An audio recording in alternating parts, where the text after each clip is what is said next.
I remember when, a lot of you who were younger don't necessarily remember Blockbuster and Hollywood Video, where we used to wait for Fridays to go get these movies at a movie store, right? It was so cool. Blockbuster. They took Netflix for granted, right? When Netflix started, Netflix they used to have these little vending machines where you could either go get a movie or they could send it to you via mail. That's how Netflix started.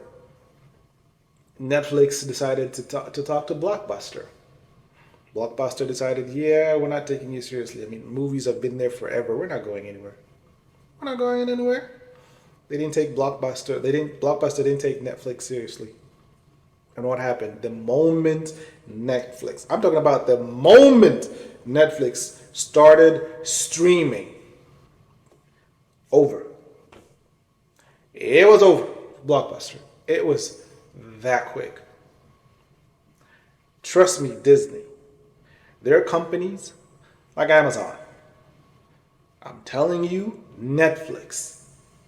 There are companies that are making animated movies for kids and also making live action remakes like they're doing right now with He-Man. You're going to lose your fan base, and I'm telling you, when you do, it's going to trickle down. Your stock prices are going to start going down.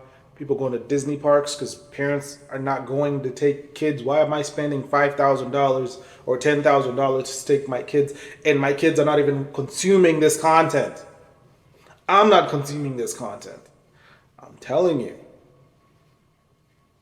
And Disney is so big, and you've extended yourself so much. You've bought Marvel, and this is trickling down to Marvel too. There's so much you're doing, and anyway.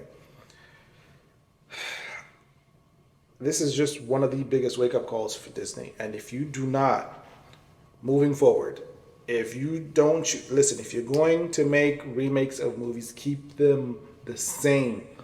Tell the same story. Do not add ideas or ideologies or biases or whatever. I don't care. I do not care.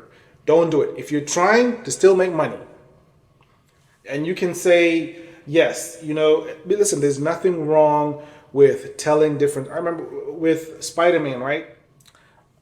Spider-Man Into the Multiverse, right? The animated movie. Miles Morales, who happens to be black and Hispanic, right? Do you know how that movie did so well? Because they told an interesting story, a really cool story from the comics. And they still introduced Peter Parker, right? And Peter Parker became Miles Morales' mentor. Like this, people fell in love with this story, and people can't get enough of that. This is still a Spider-Man story that had Gwen Stacy as a Spider-Man too, but they told such a good story.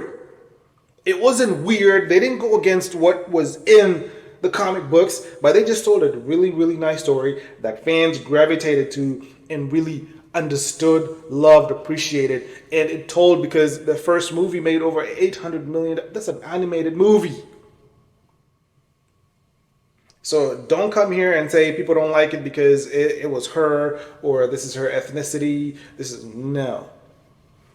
As long as you keep the story and you tell a good story and you still maintain that source material, people will watch the movie. People will appreciate the content. But when you decide to deviate and decide, you know what, we're going to woke it up.